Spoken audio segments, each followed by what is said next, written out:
Right, welcome everybody to a special edition of iSocial Talks. My name is Brian Fanzo, better known as iSocial Fans on the Twitters and the Meerkats and everywhere else that exists. And I'm excited. I'm going to talk to a friend from Arizona, and I am no longer in Arizona as of recently. But I'm excited to kind of go down a little bit of a wearable technology, sensory messaging, some new innovative things, and really something that really takes digital, in my opinion, to a whole new level. So let's go ahead and jump into it. So Eddie, welcome. If you could introduce yourself, give the audience a little bit about your background, and then we'll get into what exactly is TACTspace. Hey Brian, again, let me do a quick shout out to the folks at Blab. The issues we had yesterday were probably more on my end. It was more to do with the particular browser I was using. But let me say this for the folks at Blab that, you know, and you guys that are listening and were kind of disappointed yesterday, this is game-changing technology. So there's going to be little things about it. But what I can say for Blab is I had two people on Blabs with me yesterday. One in Australia, Tristan, all, just taking their time, sorting through all the details and helping me get that fixed. So look, I'll take full blame for what happened yesterday. I apologize, but hats off to those guys at Blab for keeping the technology going.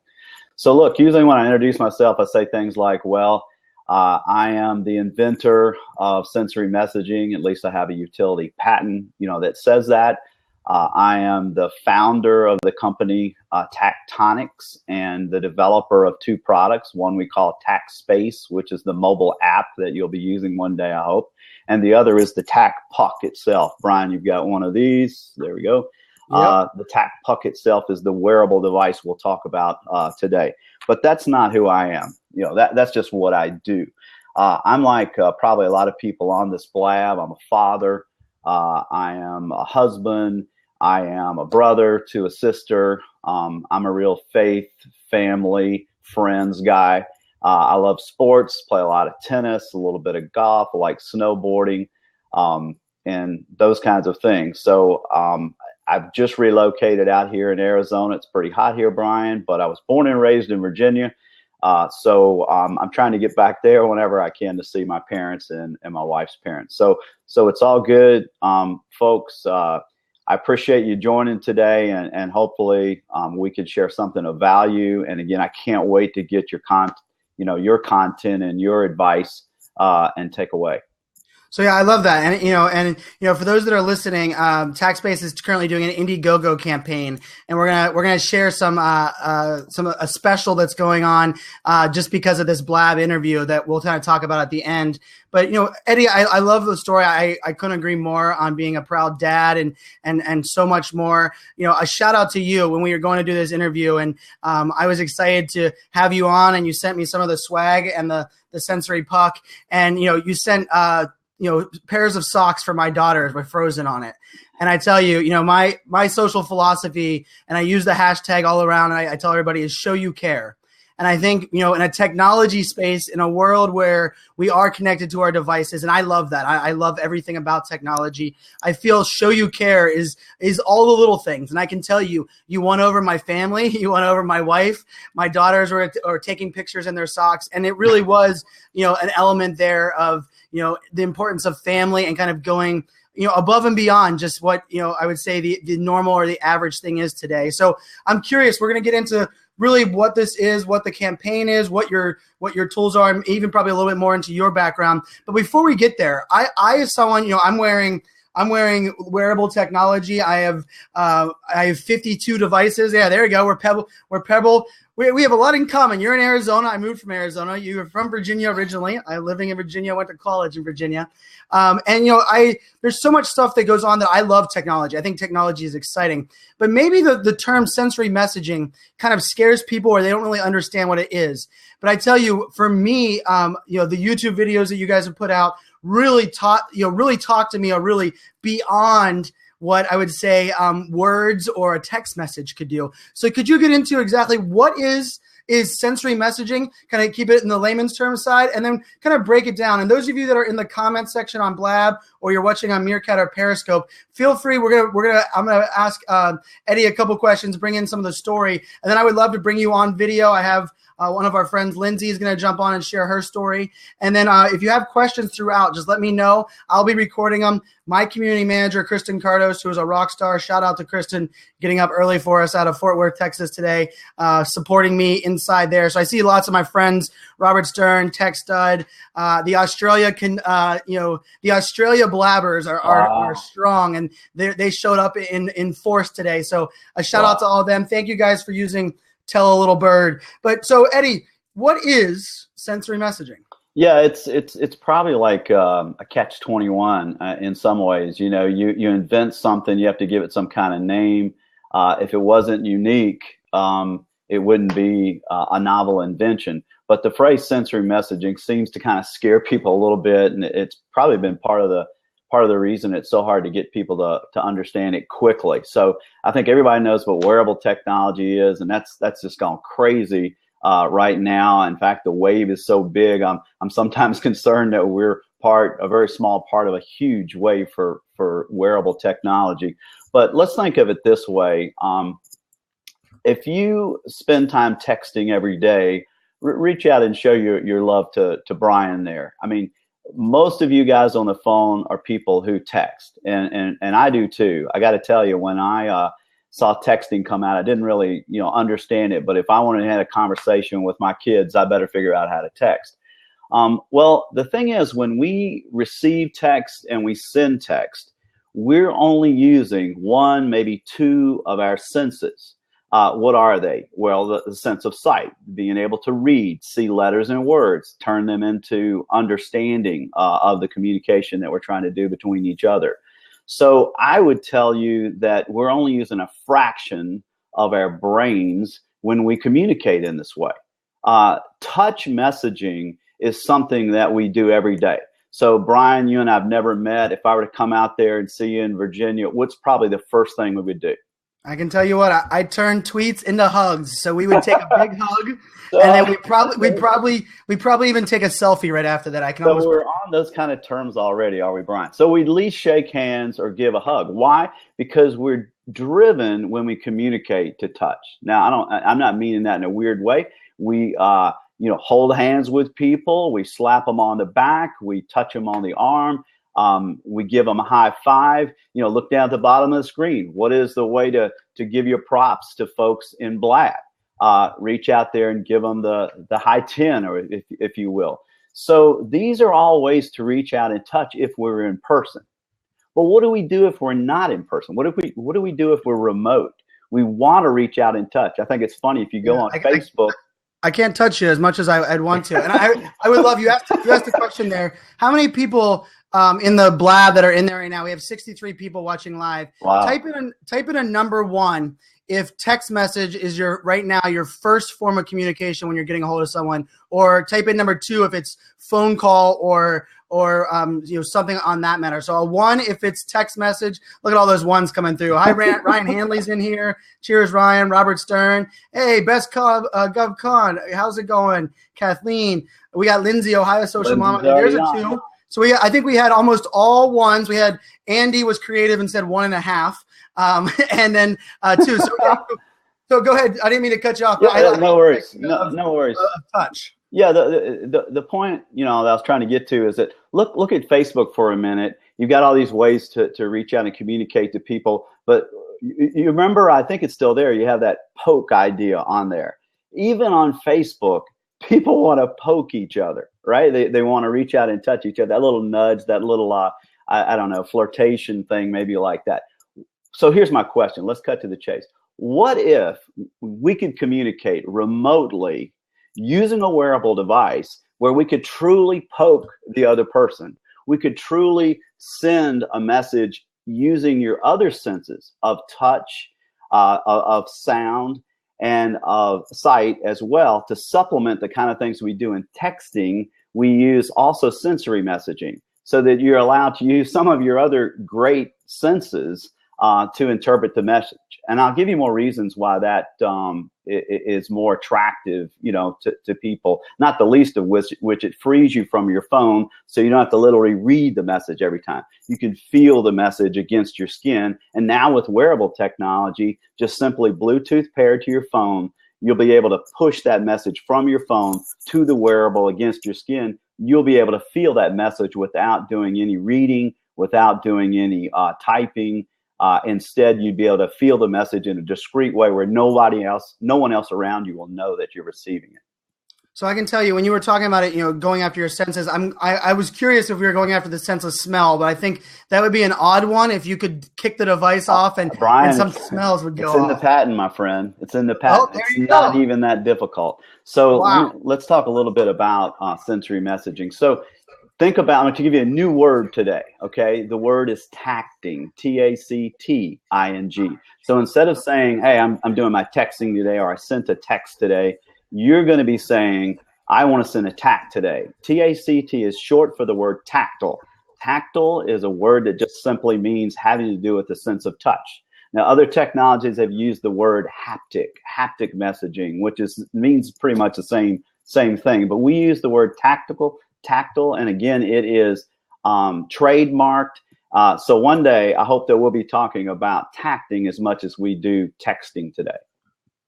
I love it. Okay, so this is interesting. I'm seeing some great comments come along the side, and I'm going to bring some of those comments in because some people are asking about what that is, what the two-way is. But for me, I'm a big story guy. I love the story, and so I don't think you had mentioned, but what's your background in, Eddie? Yeah, I'm a civil engineer by degree. I'm actually a professional engineer in the state of Virginia, by the way. Just got it renewed for another 2 years.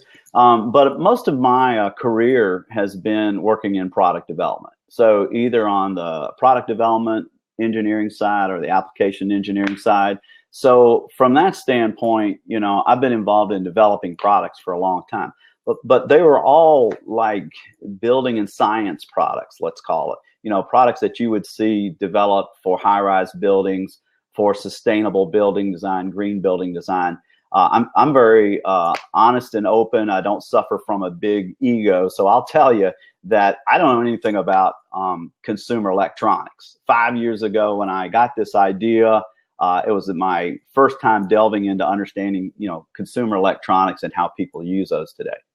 All right, so that's what I want to know. All right, so that background, what was the aha moment? What was the hey, I need to go down this path? Because I think it's that always blows my mind. And I think that actually makes me fall in love with a product or a tool when you truly know, hey, where did this come from? What's the origin of kind of going beyond a simple text message? So let me hear that side of the story. We're getting some awesome comments over here. I hope we're able to get to all of them. Yes, I see some people asking about like some of the exact is it two-way? How does the system work? We're going to get into each one of those questions, I promise you. And if we don't hit your question and you're staying on Blab, not only are we going to have that special at the end, but I will bring you on camera. You can get face-to-face with Eddie. It's not as good as sensory messaging him, but I can at least get you eyeball to eyeball with him. So Eddie, what was that aha moment for you that kind of led to TACTspace?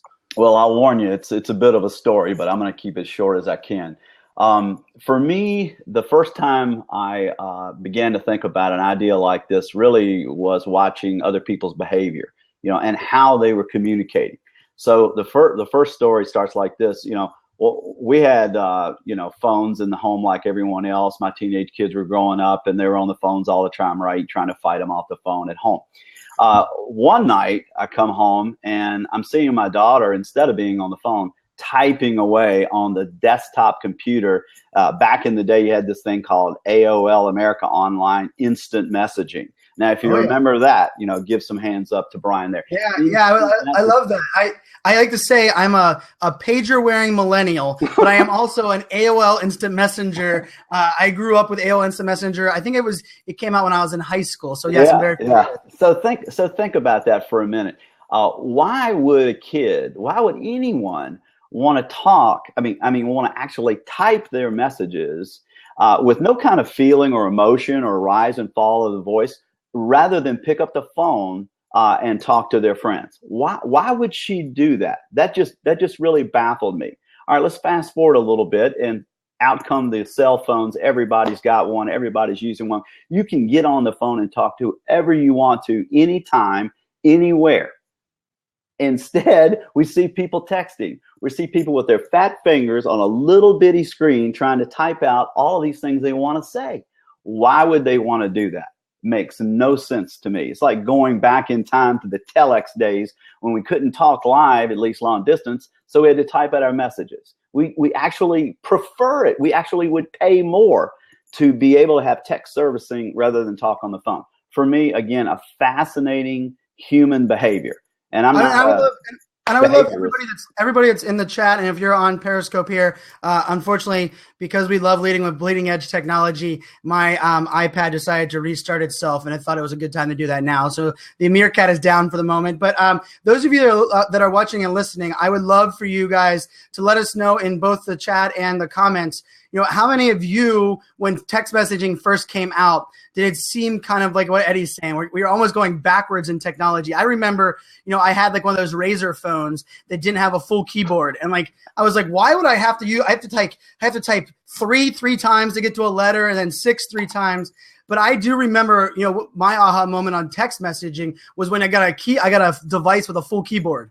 And all of a sudden I was like, ooh, this is interesting. And I love the idea of text messaging. I will tell you that my icon for my phone is on page 3 of my iPhone, yet my text message is in the bar below that it never leaves me. So we're in the text messaging. How did that kind of come down the path? Well, I'm gonna tell you why I think you prefer text messaging. All right, and let's tell people that are on the Blab. You type in your comment. What are the things about text messaging that you like?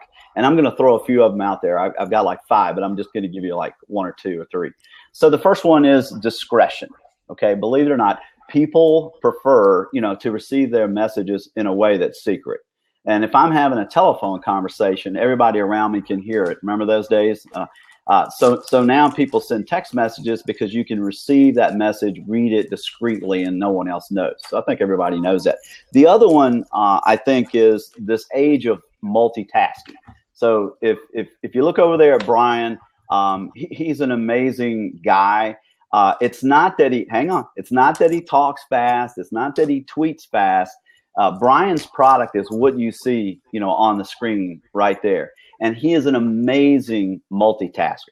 Am I right? He's had us on 3 platforms at one time today, and yet he's still drinking his coffee and having his breakfast. I don't know how he does it, but everyone today has some level of multitasking they can do. So with text messaging, you don't have to stop everything, put your phone to your ear. Instead, you can text while you work on your computer, while you're riding on a train, or while you're doing something else. So texting's great for multitasking. But I'm going to tell you what I think is the real heart of the reason that people like texting. If we talk, there's one level of intimacy between that. Other people can hear what we're saying, but when we're talking, if you receive a text, it's like being a kid in school that gets past a message. The fact that someone took the time to compose the letters, compose the words of what they want to say to you in a note, makes it more thoughtful. Wait a minute, this person's not just running off at the mouth and not just chatting me up. Instead, they took the time to write down what they wanted to say before they sent it. So somehow that's more thoughtful to people. And also it seems more emotional, I think, and considerate. So if I receive a text message and someone's had to write it out, they can't beat around the bush to the point they want to make. They got to get right to it. Why? Because they got to type everything out. So I think in some ways texting is more honest, more direct, and more intimate than maybe just chatting it up on a phone call or live. I'm definitely one that nothing frustrates me more than someone leaves me a voicemail and says, call me. And I'm like, no kidding. You called me. I realize I missed your call. Why would you leave me a voicemail and say, call me? And I always think of phone calls in that aspect as very disruptive. It disrupts everything you're doing, right? Even if you're walking your dog, you're doing whatever you're doing that consumes you. But we're in this on-demand generation, which says we're doing all of these things. Rather than disrupting me, I would love to know what your message is, and then it allows me the opportunity to reply, respond, but also read it and kind of consume when I want to, not when someone else wants to. So I love that. So I love, I think Ryan Hanley said that he thought text messaging originally was a perfect alternative for voicemail, which I actually thought was spot on. I've seen some really good comments on there. Paul Bierman said texting allows leaving a record, which is definitely something else. I also think of texting as kind of going beyond, up and beyond. We all have 24 hours in a day, and we all love to maximize that 24 hours. You were saying multitasking. Most people say when they meet me that it's a myth, and I will say that I multitask because it's something I've been practicing since I was very young, being a little bit ADHD and side. But I love the idea where you were going, where really the phone call is a little bit more interruptive. It's a little bit more, not only is it disruptive, but is a little less personal. Especially, let's face it, marketers did a good job of ruining the phone call when, every single time at dinner. I remember growing up that every time at dinner you had 4 phone calls because it was the telemarketer coming to call your phone. So, right. Okay, so you're in that space. So where does that lead to this aha moment? Great question. I want to finish it up. So I told you 2 stories. A story about my daughter and a story about people in general. All of us on this blab love to text. We love to text. We might throw an emoji in there. We might throw a video or a picture in there, but we love to text. So my aha moment came when I asked this question: what's next? What's next? It's just that simple. And a lot of inventors will tell you that that's the question they put to themselves. And it brings us to the subject of today's blab. Is there a chance that tacting could replace texting? And the aha moment came when I said 2 things. What's next after this? And the answer to that was, we'll give them more of what they want. How can we make digital communication remotely be more discreet, be more direct, be more thoughtful, be more helpful in multitasking, and be more intimate? Does that make sense? How could we do that? And the idea was sensory messaging. Allow people to receive the message so they don't have to go to their phone. They don't have to read anything. They don't have to look at anything. They can actually intimately, if you will, feel the message against their skin. Now, pair that with the new wearable technologies that are out there. And so for a fairly inexpensive price, you can get a wearable like this that you can wear against your skin with a simple app paired to it, just like our watches here paired to our phones. You'd be able to receive a message from someone else's phone to your phone, and then from your phone by Bluetooth to the wearable device so you could actually feel it. There's still a record of the tact message on a log that's on the TACTspace app. So you can always go back and see if you missed a message. You'll have a record of all the messages, just like your phone log, just like your text log. So that was the aha moment for me. Why can't we make texting even richer by providing tacting so that people can make the messages, the way they receive them, even more discreet and even more efficient is a word I would say. So if we saw each other for the first time and we looked each other in the eye and shook hands, immediately a message would have passed. We wouldn't have said anything. We wouldn't have articulated anything. I wouldn't have been thinking about, well, how should I approach Brian? We would have shook hands, looked each other in the eye, and a message would have been sent and received. So I'm getting some questions that says, how does it exactly work? Some of the mechanics, where do we get one? We're going to drop the links in there. But I wanted to get into something real quick and this is really interesting to me. And I love disruptive technology, but so much of innovation right now, for those that are listening, and you might be thinking, really? wow, text messaging? Why we're reinventing text messaging? I can tell you, I think the experience is what people are reinventing. And I think the most inventions are right now that are changing our world are really re-looking and asking the question, is this the only way we can do it? If you think of Uber didn't reinvent the idea of getting a car. We've been calling taxis forever. It actually made that experience unique. It actually embraced technology. It leveraged it and made it a better experience. So it goes to, let's say, and the first thing I thought of when I thought of this was, wow, could be I can see millennials. I can see a very, very young generation, the idea of kind of going above and beyond. And I think Tom Reed in the comments said a little earlier, a couple comments about really, where does this go above and beyond? He said, he always writes a letter in his notes so he can stand out. And I think standing out's a big one. And for those that are watching, I would love to hear your thoughts. Now, is this something a lot of people probably, like myself, when I first heard it, was like, I think this is interesting, but really? And it's kind of like I kind of put it in perspective like Snapchat was to me when it first came out. When Snapchat first came out, I wrote a blog post that said, this is the dumbest thing ever. No one will use it. It makes no sense.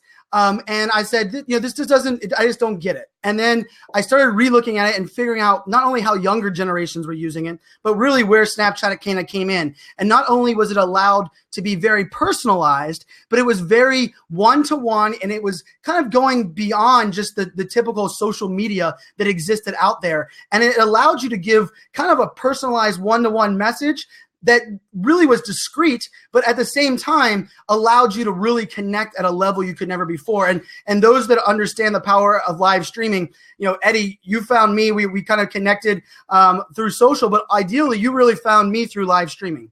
And, we had very similar background, and that idea that we were able to kind of look each other in the eyeballs and kind of go beyond just the words, go beyond just a text, and really feel that emotion, feel that passion. That's why I feel when live streaming is making the ramp up for relationships online at a crazy speed, because you really do get to, communicate and reach out and really feel that person. Not feel them as if it's sensory messaging, but feel them, their passion. So I think this is really interesting. So when this was kind of coming down the path, I would love to get into some of the mechanics, because I see some of the questions going on. Thank you, people on Periscope. Thank you, everybody. It's Telling a Little Bird on the side here. We have 73 viewers watching now, which is awesome, because it is 9:30 a.m. on the East Coast. It is 6:30 a.m. on the West Coast. It is the Friday before a holiday. I will give everybody permission at the very end of this, after you hit the link for the Indiegogo campaign, that you can go on vacation after this. You will have my word. Thanks, Eddie, I want to hear from you. Where did you realize that maybe you had something unique? Because I can tell you, wearable technology for me and for most people that are probably listening really was a watch and Google Glass. We know Google Glass failed. But really, how did you think of this as unique? And I actually love some of the comments and questions that I originally asked you. And when I did my Periscope, people wanted to know, how is this different than the Apple Watch? Where does the mechanics work? So we'll get into that. But I want to know, really, how did you realize that it was something that maybe will replace text messaging, or maybe it's the complement to show you care? Well, guys, there's some incredible questions coming up over here. Yes. I want to answer every single one of them, and I know we can't do it all today. So, Brian, let's figure out a way, and I'm sure you know one. I would answer every one of these questions personally if I had the opportunity to. So, and the other thing I want to do is make sure we tell everyone that I feel like a little bit of a car salesman here, but we are going to make an offer here before the end of the blab. It won't be long. We'll give you a link and allow you to get to the Indiegogo page for just folks that are on this blab. We have not advertised this. No one else knows about it, but we want to make an offer available to you, because here, I'm being sincere here. We have all different ages on here, all different demographics on here, I'm sure. But I suspect that almost everyone on this blab are early adopters. They're people that want to be on the cutting, bleeding edge of technology. And I understand that your hesitancy. Let's face it, we didn't know texting was going to take over everything, we did when it came out, right? Just something as simple as that. So I'm just asking you to give this some consideration, because again, I feel like, and I know that we're only using a portion of our senses when we're communicating digitally today. And it's sad. We have so much more potential as human beings to use other senses, particularly the sense of touch, to be able to do this. So other things you mentioned before, Brian, things like smell, they're part of the patent. Warmth and heat is part of it. Those are all parts of sense of touch. And you ready? Even shock, something we call spark. So you might need that later when your daughters get a little older, Brian. We can talk about that later. But I'm serious. These things are all part of the sensory messaging patent that is protected. So let me answer your question really, really quickly. When did I think we had something novel? When did I think we have something unique? All right. So first story again has to do with the daughter. When the daughter understood this technology and I pitched it to her and she understood it, she said these words. I'll never forget it. She said, "I was wondering what we'd be doing next." That's what she said. She said Wow. she texts and does all this social messaging stuff. I say this, and I know I'm a proud dad, but she said, Dad, I was wondering what we would do next. I've never forgot that she said that. Okay, so one teenage That's girl, motivation right there. To you feel like you got one something teenage right, because girl that makes validates, you don't get the. I'm sure you don't get the. I'm very lucky. I have the 5-year-old, a 4-year-old, and 20 months. I get the as soon as I show up, I get the Daddy's here. But I see the time very soon that it's going to be. They don't even care that Daddy's around. So I'm sure that was very touching. Well, you'll be able to reach out and tact them even when they're in college one day. Okay, so second, it took about 5 years, but eventually the U.S. Patent and Trademark Office did recognize sensory messaging and related methods in a patent. So when I received that patent, which was just this year, was real validation that, hey, no one else has this. No one else has this protected. So that was a great moment of encouragement, let's say for me. But probably the one that took it over the top was being very fortunate, unsolicited, to compete in an international competition on wearables. So several thousand people applied to be recognized as a leading edge technology in wearable technologies back late last year. And we were fortunate enough to be selected. TACTspace was selected to be a World Cup finalist for the Innovation World Cup for World Technology. So I went to Munich, Germany back in January, I guess it was early February, and competed for that. So there, on an international level, having folks say, you know what, TACTspace sensory messaging is something unique, and something that solves some problems that folks recognized it. For me, that was kind of a moment where I felt like, we had been validated. I love it. I love it. I love the story. And there are lots of comments, and I can tell you what I'm doing is I'm copying and pasting anybody who's writing a question on Periscope or on the comments. I'm copying and pasting into a document here on the side. We're going to try to bring in each one of those questions. And if we don't get to them, I will make sure I'm copying the username as well. So we'll get some of those. So Eddie, from a standpoint of, how does this work? I think we're seeing lots of questions and lots of things going. Does it go beyond the vibration of your phone? How to kind of that differentiate? We both are wearing Pebble watches. I have a Jawbone on as well. So, can you get into a little bit of that? And I would love to hear some use cases. And I know Lindsay, Ohio Social Mom, I'm going to bring her on video because she was actually saying she wished she had one right now so she could send a sensory message to her kids to stop going crazy in the background. But, can you kind of address that? How does it kind of work? And then really, where do we go? Where do we kind of go from there? Okay. So, folks, the word sensory messaging, don't let it scare you. Tacting, that kind of thing, don't let it scare you. This technology is so simple. It's so simple. It doesn't require any new platform, any new infrastructure. You don't have to get a new phone. You don't have to have a special browser or anything else to use it. Think of it like any other wearable device. So Brian's wearing his Pebble watch. He paired that with his phone one time. Once he got that paired, he never has to think about that anymore. Same way, you'll be taking this puck, and there'll be instructions to show you how to do it simply one time. You get it paired to your phone. So the way the technology works is someone else would simply choose a message, almost like Snapchat. You would go into the TACTspace app. You would select what message you want to send. Well, what do you mean by message, Eddie? Well, what kind of message could you send? Anything from happy birthday, happy anniversary, I'm sorry, I love you, I'm thinking of you, time to come home, meet you at the office, the same kind of simple text messages you send today. Now, let's face it, you're not going to be able to send a whole paragraph of something very unique and someone be able to understand what that means. That won't even be in the menu. But, for example, every day when I leave the office and make my way home, I send 3 letters to my wife.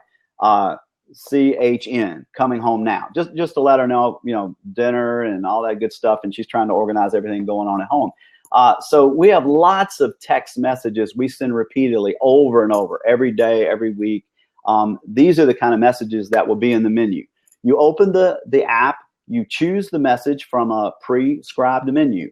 That message is going to have a combination of stimuli that will include vibration, light, and there's even a pop-out button on the device itself. So there's a button, you can't see it so well here, but this button will actually pop out and you'll be able to feel that nudge that we were talking about earlier. We call it a nudge button. You'll be able to feel that combination of stimuli along with a little sound, and then there's a light halo around the outside. You can see it in this photograph in the background here. There's a light halo that'll be an LED color that will help you identify what the message is too. But I'm telling you, over time, the most common text messages you send today will be easily translated into TACT messages that you'll be able to feel and hear. Well, I love the little limitations about that, right? Because I believe not only does limitations require creativity, but also limitations also I believe are really the way that we stop getting around the bush. Nobody likes emails anymore. They give you 2.5 paragraphs of fluff and then the call to action. Get to the point. Don't waste our time. And so one of the questions that came in, can you customize the message? Is the message unique for the receiver? That's great question. So the combination of stimuli means like vibration, light, heat, touch, all those things. The combination of that stimuli is what will be matched with the particular message. So let's pick one, just make it simple. So if you wanted to say, I love you, or I'm thinking of you, all right, the stimuli could be around the outer part of the puck. It would turn red. Let's say like the color of a heart, it would turn red. All right. Second, as part of the combination of stimuli, it would vibrate in a heartbeat pattern. Okay. It would vibrate in a heartbeat pattern. So it's red and I feel this heartbeat vibration. I'm going to know the second time I get that, I'm not going to have to look at my phone. I'm going to know that someone has reached out and said, I'm thanking you or I love you. Now, the next question you're going to have is, well, how do I know who sent that message? And that's a great question. How many of you, when you receive a phone call or a text, have a different ring or tone based on the person that's sending you that text or that phone call? All right, Brian's got his hands up. Tap Brian's screen if that's I would love to hear if you guys have customized ringtones for unique individuals on Periscope and on let us know if you have a customized one on ring number 1, and then in number 2 if you have like the canned same ringtone for every single person calling. So why do you do that? My wife does it. Every one of our kids has a different ringtone. Why does she do that? So she doesn't have to look at her phone to know who's calling. We all want ways to free ourselves from our phone and to know from tones or ringtones who is sending or the message or who's sending the call. So in the same way, when you receive your sensory message, there'll be what we call a signature that'll come first. So let's pick something simple. The signature is up to you, just like you set your own ringtones for your circle of friends. But let's say you have 10 or 20 friends that you tact with very often. One way to do it would be to simply set this color around the LED light halo to be a particular color from your particular friends. So your wife is red, your buddy is blue, and there's like 20 different colors you can set that at. So you could do it visually just with the light. Personally, I love the idea of discrete messaging. I don't even want to look at this puck to receive the message. So there you could set up things like different vibratory patterns in terms of intensity and the spacing between the vibration itself to recognize the person. Now, I know some of you are thinking, well, I'm never going to be able to do that. I won't know who sent this message. You will be able to do that. You will be able to do that. And you know what? If you can't do it or you miss the first few, let's face it, it's a learned technology. You can always go to your app and go to your log and say, oh, Brian did send me a message. He said, let's meet for drinks or something like that. So you'll still be able to go to your log, see who sent it, see when they sent it, and see what it meant. So I'm curious.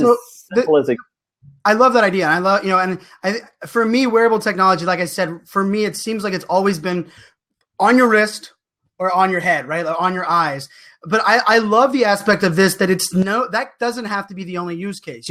My wife is a school teacher, and if my wife is a school teacher and she has, her locket in her pocket, or maybe she's wearing a necklace that has this on it, she can actually I can let her know I'm thinking of her, and she could be in a place where she can't receive a message. She's teaching these crazy high school kids that we have in today's day and age. So talk to us a little bit. And there's a question about really the rechargeable aspect, because I think we all know if you live with an iPhone, you live with a battery charger. It's like pretty much what we were at a restaurant last night in DC, and everyone was hovered around one outlet, and we were hot swapping it. So what about that? And then really, what are some of the other I saw someone ask like daily use cases, and then I'm gonna bring Lindsay on.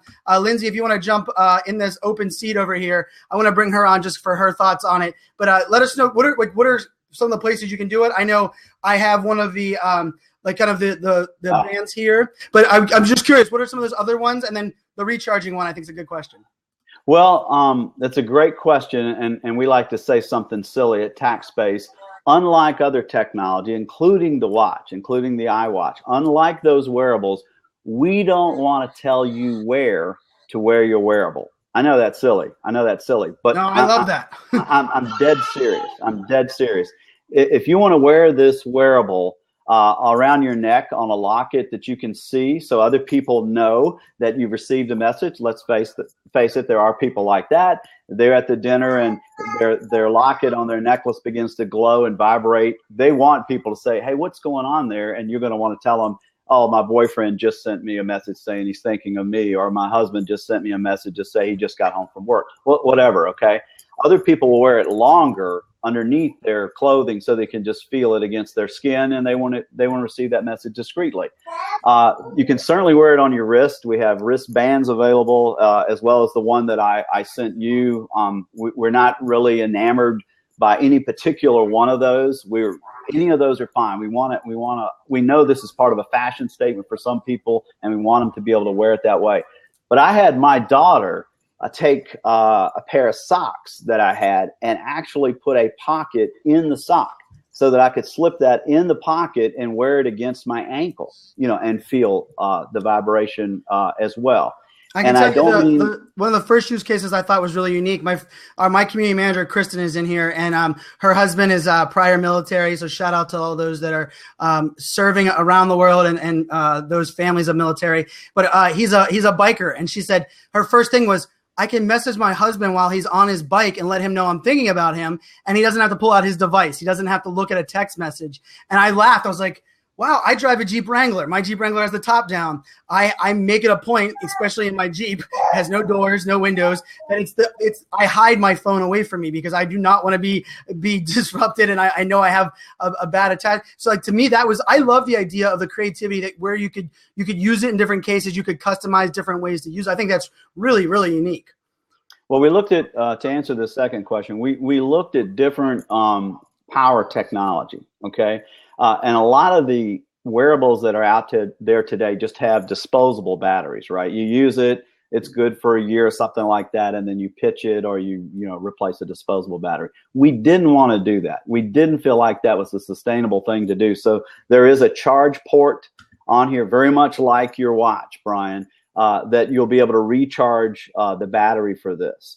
And under normal use, now again, what is normal use yet? We haven't gotten the product out there for people to use. But under normal use, it should work easily for 5 days, just like your Pebble watch does. I charge mine out about every 3 to 5 days, depending on how much I'm using it. As far as wear and tear on your phone battery, again, same as your Pebble watch. It uses the new LTE, the low energy Bluetooth technology, which has just gotten better and better, and I think it will continue to get better to keep that energy down and keep you from draining the battery on your phone by using the puck itself. So those were the two questions. Was there one more? No, yeah, and we have some questions coming in, and I have a couple of them here. But I want to get into a couple of use cases. I know a couple of the ones that you've heard and you were excited about, and we're gonna get to the Indiegogo campaign here in a minute. I also love that you're using Indiegogo. I believe in the power of crowdsourcing. I believe in the power of we together can drive innovation. We can not only drive it, we can fund it, we can be a part of it. I'm a huge Kickstarter and Indiegogo and really that kind of campaign. But I also I have to kind of be honest. Part of it comes down to, okay, you're the founder. You believe in it. We've heard that kind of story. There's also another element of, okay, where do other people kind of see where they can take this or where they think they can go? And my friend Lindsay's down there. And hi, Lindsay. Hey, y'all. Lindsay's looking good today. Did you get your hair hair done just for this interview today? No, I woke up and I went, if you think Lindsay looks particularly cute today, I think you should tap her screen. Give her some props right now. I've been watching Lindsay a little bit on Periscope, and she's the one that taught me not to be so embarrassed by my first couple of Periscopes. I hope nobody ever gets to see those. And not to compare my beginning, my stage in learning this technology with folks like her and Brian that are experts. So thanks to her, I overcame my fear, and I'm willing to use stuff like Blab. So I love it. I love hearing that. And I get to turn that tweet and Periscope friend into a hug and a selfie as I get to see Lindsay in New York in a couple of weeks at Periscope Summit. But Lindsay, Lindsay and I connected via thanks to live streaming, but I became a big fan of hers, and she's a proud mom, and we share sympathy pains on Snapchat of all places, on the crazy world that it is of being parents of young kids. But we also believe in causes. I'm on the board for No Kid Hungry. I'm on the social council for them. I really do believe in making a difference, and together we can really do some great things. I know Lindsay has a cause close to her heart, but she also, Lindsay, you watched my Periscope where I kind of talked about this, and you had some interesting, not only use cases, but things that jumped to your head. So give us a little bit about that story, I also want to talk about the cause. So I want to get that out there for those that are listening. Yeah. So if you see me side glancing, it's because my kids are over there and I gave them food and they might attack each other. I don't know what's going to happen. So let's see if it works out. So I saw Brian share this on Twitter, and immediately to me, my son has a sensory processing disorder, and he is what you would call neurodiverse, I guess, and he has epilepsy. And so he has a lot of things going on in his brain. Basically what happens with him and some other kids, it happens a lot with kids that have autism and other neuro issues, is that when something is going on, like let's say that you're at the mall for Christmas and Santa's there and there's kids there and there's music there and there's music in every store and there's people there. That is, just think of all of the senses that are happening at that time, and the fact that you might not be able to process all of it. And see, he's right there. And so he just shuts down. Like he either one has a meltdown or two, he just shuts down and like literally lays on the floor. He is waving at you guys. You can say hi. Hey. I love it. This is my favorite part of live streaming. This is my favorite part. Hi. Yeah, it's the real part. Hi. Okay. Great day. So when he gets overwhelmed, like last night we were at gymnastics and there was just too much going on, and he got overwhelmed and he laid on the ground. So all right, thanks. So what I was thinking is I said, this would be a great way to take his focus off of everything that's going insane around him. And if I could send him a little, nudge or a little sensory message, that would pull his focus toward the tact puck, and it might gain his attention instead of me trying to say, where's mom? Where's mom? Look at mom, look at mom. And then I look like a psycho in the store because I cannot get his attention. And then people are looking at me and, you know how meltdowns are. And so you think of a normal meltdown and then literally, he can't get out of it until I can get his attention. So I was talking to some other special needs moms and they're like, oh my gosh, yes. If I could just find something that would pull my kids' attention immediately, that would be great. And then we can get them out of it. Oh, wow. That's great. Look, don't ever apologize for having your kid on there, man. He's amazing. He's doing the whole show. He's looking at the feels. He's like, look at the people. Yeah, look at the people. Brian, you were talking about application, basically, is how can TACTspace be used? Can it be used to just send, messages back and forth between each other and communicate, without our phones and communicate using other senses? The answer is yes. And that's kind of the whimsical, fun side of the technology. But there's people like Lindsay out there and people writing comments like crazy over here about uses in the education platform or the education space. Military service people who are away from their families that can send and receive messages. If you guys could get to the website, TACTspace.com, I promise you that Brian's right. There's some incredible videos on there and frequently asked questions on there that you'll get your answers to. And if you watch those videos, they're much better than listening to me talk. You'll definitely understand the potential applications. One of them we call TACT Tales. these are stories and scenarios of how TACT messaging can be used. Is a military service man or woman being able to send a sensory message thousands of miles away overseas from their phone to their wife's phone, and it would be paired to their favorite bedtime teddy bear, stuffed animal. And so if you know your kid goes to bed at 8 o'clock, you could send your son, you could send your kid a message, even if you're in the middle of work, in a way that they would feel it, in their teddy bear itself. So there's a lot of other platforms that Tactonics, my company, will develop products for, but we felt like TACTspace, the actual app, and the TACT Puck itself were the best way to introduce people to sensory messaging. I love it. Lindsay, thanks for joining. And I travel a lot with my kids, and I'm very lucky. I have 4 drop cams in the house, and so I'm able to say goodnight via the drop cam technology in my house. So I can look at them in their room, I can say goodnight, but I can't reach out and touch them. I can't say daddy says goodnight or gives you that, the little above and beyond. And mine are 5, I'm getting a little emotional, but 5, 4, and 20 months. And I can tell you my 4-year-old is my princess. And if I could say, stay in your room, daddy will send you a message, and your teddy bear will light up, or even the band that you have around your wrist, daddy will let you know. I could see that as a not only something that I would use, but as a dad that travels, I don't know if I would be able to handle it before FaceTime, because that is a game changer. I can look them, but if I'm able to send them a sensory message, I think that also just adds to that. And then Victoria is a friend, a frequent blabber, and she had a question. I think you had another use case side of it. So Victoria, what say you? And thanks for jumping in. I know you're over in the UK working hard, so I appreciate you spending time. Thank you for having me. I'm really fascinated by this. And from a different point of view, I had a very ill grandmother, and we had a system where we had a care call around her neck, a care call button that would alert the health service if she had fallen, which would go directly to them, and then we'd get a phone call to say your grandmother's fallen, etc., etc., etc.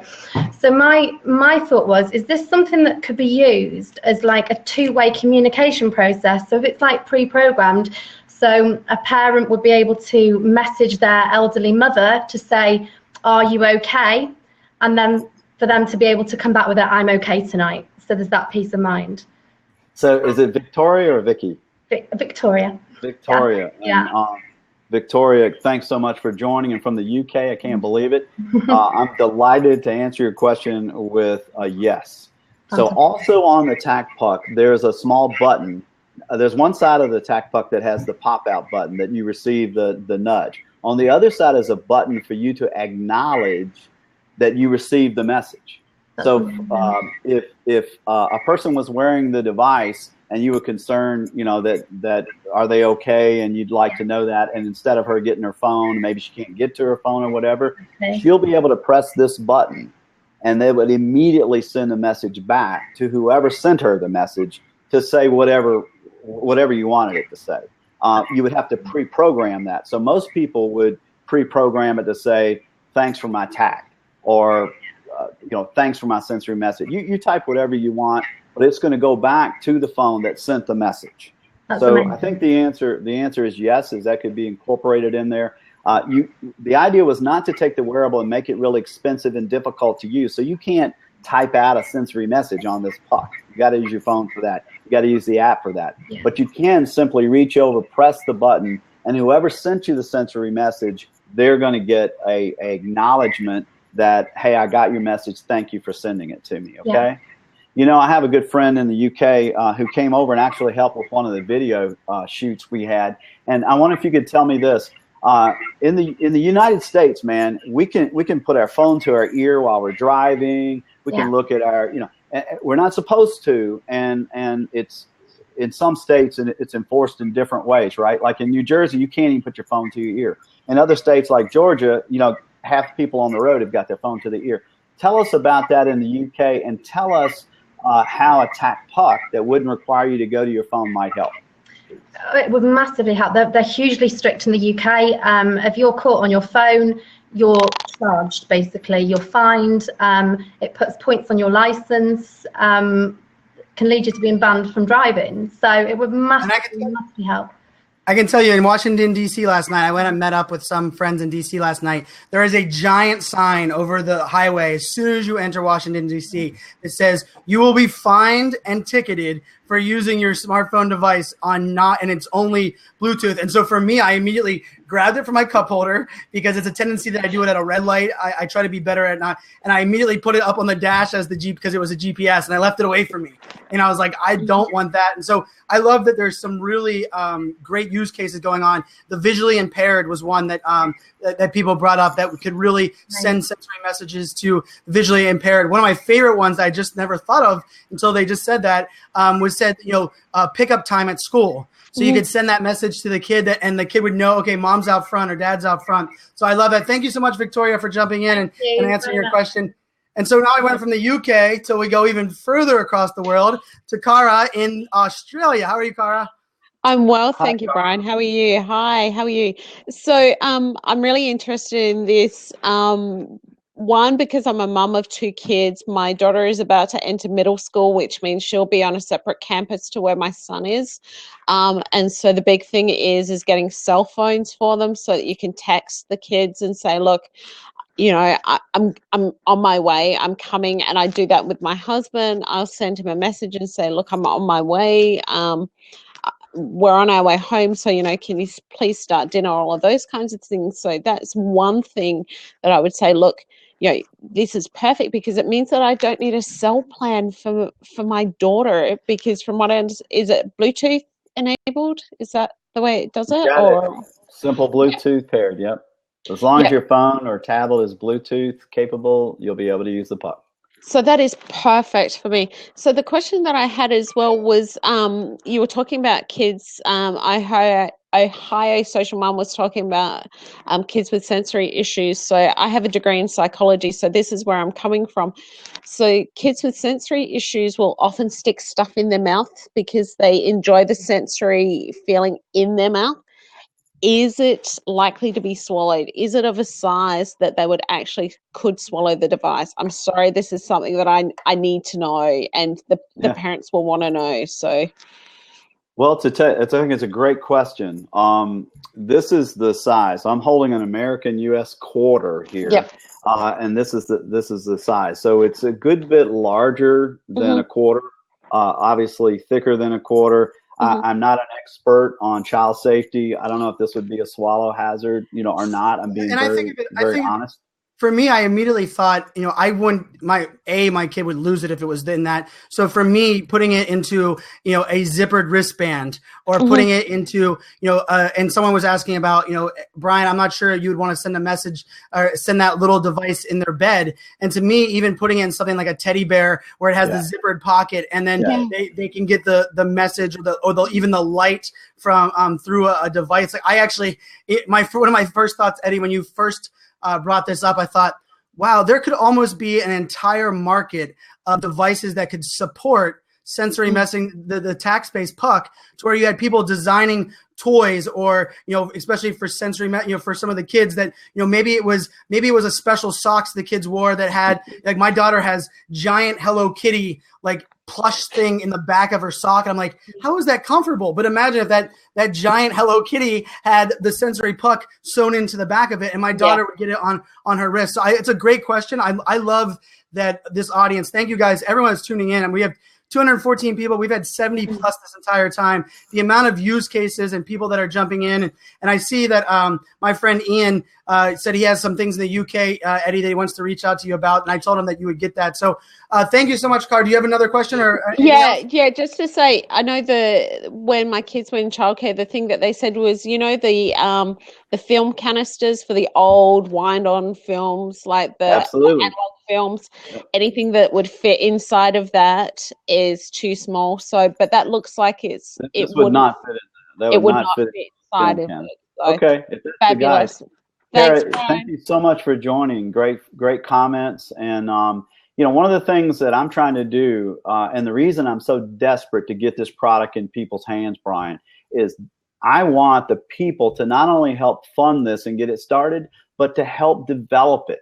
I think there could be a separate language just for the sensory processing ordered people that need that, and a separate language maybe for the blind that would be tweaked for their use. But the idea of using it in other, we call them peripheral products like stuffed animals, toys, socks, integrated into picture frames, into clocks and all that. That's all on the docket for the future, folks. And if you're thinking that way, you're in alignment with our vision. But for now, it's been an hour, Brian. This is a great, I could talk about this forever. We need to make this offer available to these great people before they need to sign off. And they've given us so much time already. So how do you suggest we do that? Are we putting a link up? Yeah, we're going to put a link. We're going to put the link out there with the offer. But before you go, I mean, the questions and comments have been amazing. And I feel that we really didn't get to everybody. So I'm going to make an ask for you, if you don't mind. Maybe near the end of next week, after the holiday week, maybe we'll jump on and do another blab and really do a full Q&A. So if you're up for it, I think the audience has been so engaged that maybe they'll take the time, go look at the Indiegogo campaign, maybe pull the trigger and support, but also maybe go look at those YouTube videos and then come back with some additional questions and such. So we'll drop the link. Kristen can drop the Indiegogo link in there. But I do believe we're going to make an offer for, is it 24 hours, Eddie?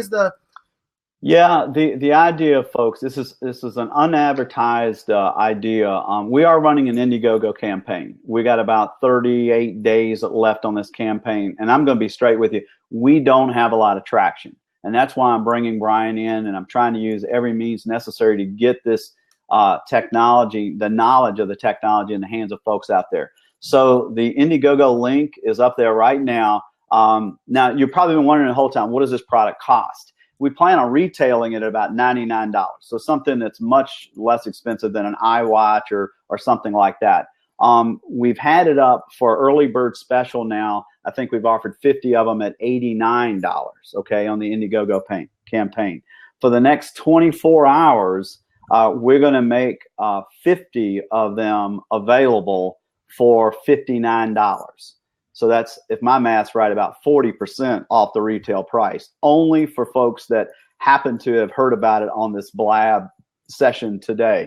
So the link's over there on the right. There's other ways to get there. We're calling it the Blab Labor Day deal, but it's only for 24 hours. So don't wait till Labor Day, guys.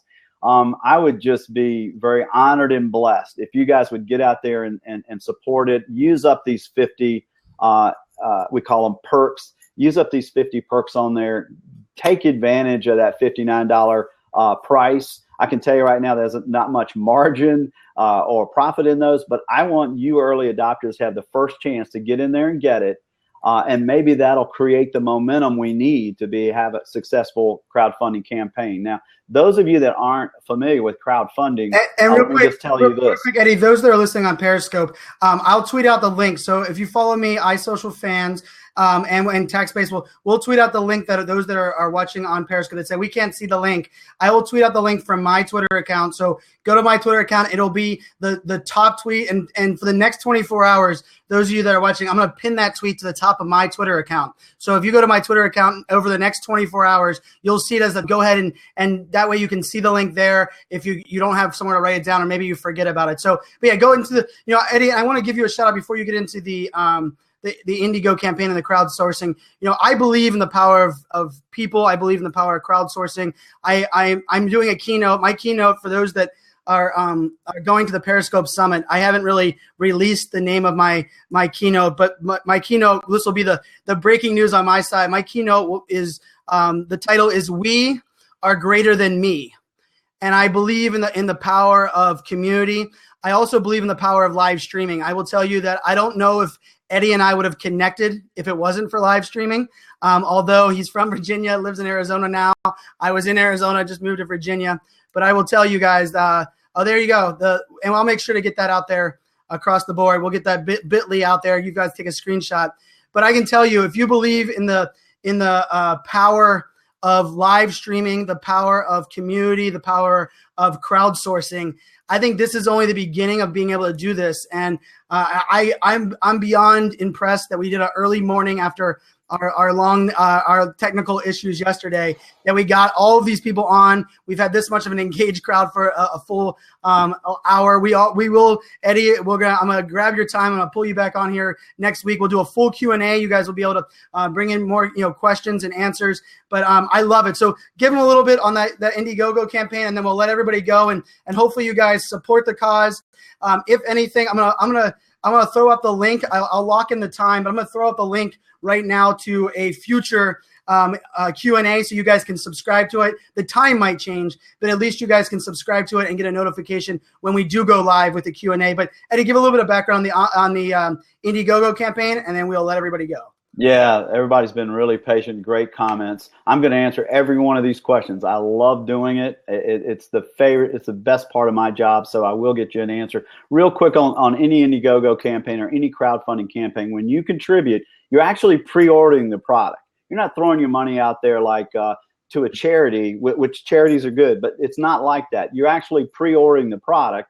And by doing so, you're providing the funding it needs to have the capital to be able to manufacture these. So we're trying to manufacture about 3,000 of these and get a minimum viable product in the hands of people like you, so that you can give us that needed feedback as a user. So if you want to be the first time user for this product, and you want to help us craft and evolve the product in a way that's going to be best for you and best for your friends, best for your community, then you need to get on there and do that. Now, if we don't reach our goal is $200,000 in 60 days. There's only like 38 days left or something like that. If we don't meet that goal, then your credit card's going to be credited, where the payment is not going to be made. If we meet the goal, only then, will your payment be made for your pre-order, and you'll get the product later next year, probably around June or July of next year. That's how long it takes to develop it. So I like to tell people, look, get in there, buy your product, and before school starts next year, before summer's out, you'll be able to have your product and enjoy it. But that's what crowdfunding is all about. I love it. And I'm getting the link for the piece there. And, I do love the crowdfunding. I can tell you, I've backed a lot of crowdfunding campaigns, many that have been successful, and I've got the product, many that didn't actually make it to fruition, and even a couple that have made it to fruition and sold out. I can tell you there's a cooler that doubles as a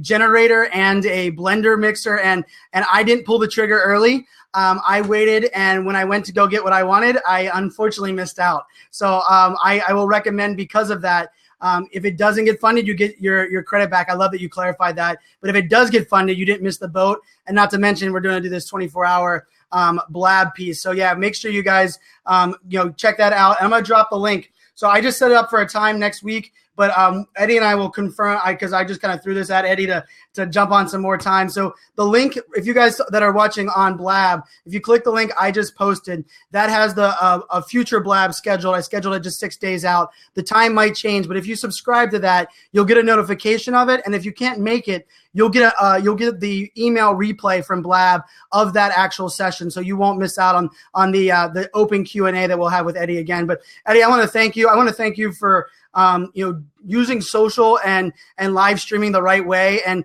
I love that you said that you're not the expert on it, but I also love that they might say millennials or those that are only super tech savvy and love to talk on video are willing to not only embrace live streaming, but also do it themselves. And you're doing your own live streaming. You have podcasts out on SoundCloud. You engaged me on watching many of my Periscopes and Blabs. We had technical difficulties yesterday, and you held in with me on coming back today and sharing your time with the audience. So I just want to say thank you for that. I'm excited. I do believe in kind of the power of this. And I can tell you, I am gonna pull the trigger today on doing kind of backing this on this side, because I do believe in it. It fits perfectly into my we is greater than me, not only for crowdsourcing, but the idea that your community can reach out and touch somebody and let them know that you care. So I'll kind of give you the last words. We'll kick this off the record and let everybody jump into some other blabs, or maybe start their holiday weekend. Hey guys, I'm not going to talk long. I want to give props again to Blab. I want to give props to Brian. If you go on this website, TACTspace.com, there's a link at the top to Indiegogo. It'll take you right there. Or you can go on Indiegogo and search for TACTspace, and you'll find it that way. in the Indiegogo campaign, there's some wonderful people who are supporting the campaign. There's frequently asked questions. All the videos are there. They're better than listening to me talk about it, but I do enjoy talking about it. It's not about me. This technology, I feel almost embarrassed to say it's my idea. It came to me, but it's really for you. We have a patent. We have trademarks. We have validation. Here's the one thing we don't have. We don't have you. We don't have users that are using the technology to give us the feedback to allow us to craft the technology to meet your needs. So that's the only thing missing right now is people like you. So there will be a recording of this. I would beg you, especially for our friends on the West Coast who couldn't get up as early as me maybe, to be able to see this recording and perhaps get interested. And we'll choose a time next week, Brian, that's a little more conducive to the folks in the West. All I can say is thanks to everybody. Until next time, get tact. Love it. And follow these guys on social media. Their social media team for TACTspace is amazing. They engage you immediately. They'll answer your questions. They'll get over questions to Eddie. Eddie has been amazing on social back and forth. So make sure you guys do that. And until next time, blab you later. Get tact.